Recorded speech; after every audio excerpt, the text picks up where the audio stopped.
அதுக்கு வேண்டியது அந்த ஒரு மாதிரி உணவு தான். அதே மாதிரி இந்த தாவர உணவுகளை உண்ணக்கூடிய ஆடு, மான் போன்றவை அந்த பச்சை இலை அந்த ஒரு டேஸ்ட்டு தான் விரும்புது. நீங்கள் பசுமாட்டுக்கு ரொம்ப சமைத்துப்பார் புக்கை பார்த்து படித்து அறுசுவை உணவு கொடுத்தீங்கன்னா முட்டி தள்ளிடும் வேணான்ட்டு. அதுக்கு வேண்டியதெல்லாம் பச்சை வாழை இலை தான். நீங்கள் மாட்டு பொங்கல் அன்னைக்கு இது ஒரு தலை வாழை இலை போட்டு அதில் விதவிதமான பச்சனங்கள் வச்சு அதை நீங்கள் மாட்டுக்கு முன்னால் வச்சிங்கன்னா, அதை அந்த இலையை முதல்ல சரன்னு இழுத்து அவ்வளவையும் தரையில் தட்டி விட்டு வலையிற இலையை தான் முதல்ல சாப்பிடும். மீதி இருக்கிறத கொஞ்சம் சாப்பிட்டு பார்த்து எது பிடிக்குதோ அதை மட்டும்தான் சாப்பிடும். அப்போ விலங்குகளுக்கு ஒரு ருசி தான் இருக்குது. மனிதர்களுக்கு 6 வகை ருசி அடிப்படையாக தெரியும். அந்த பெர்மிட்டேஷன் காம்பினேஷனில் 60 வகை ருசி கூட பார்ப்பாங்க.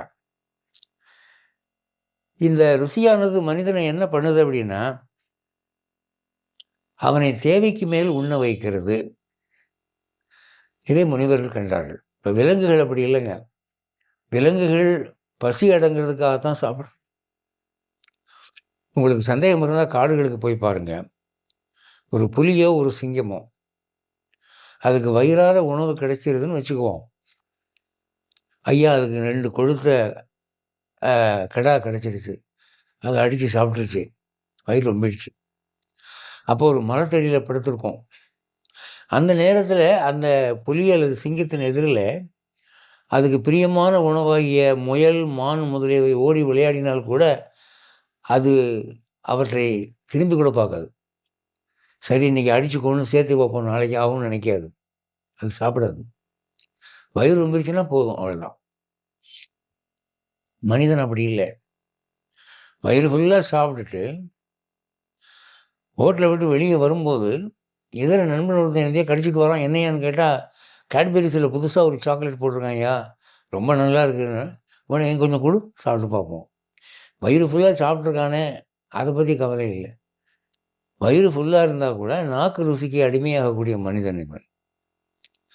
பசிச்சாதான் சாப்பிடணுங்கிற கொள்கை அவனுக்கு கிடையாது. பெரியவங்க அதை கட்டாயமாக விதியாக்கினாங்க, இன்பிட்வீன் மீல்ஸ் சாப்பிடாதீங்கன்னு. ஆனால் இவனுக்கு உணவுப் பொருளை பார்த்தா உடனே சாப்பிட்ணுன்னு தோணும். சாப்பிடட்டுமே அப்படின்னா, சாப்பிட்றத பற்றி இல்லை, உணவுக்கும் உணர்வுகளுக்கும் தொடர்பு உண்டு என்று ரிஷிகள் கண்டிருக்கிறார்கள். ஒரு மிதமிஞ்சின உணவானது தேவையற்ற உணர்வுகளை முடுக்கி விடுகிறது என்பதை கண்டிருக்கிறார்கள்.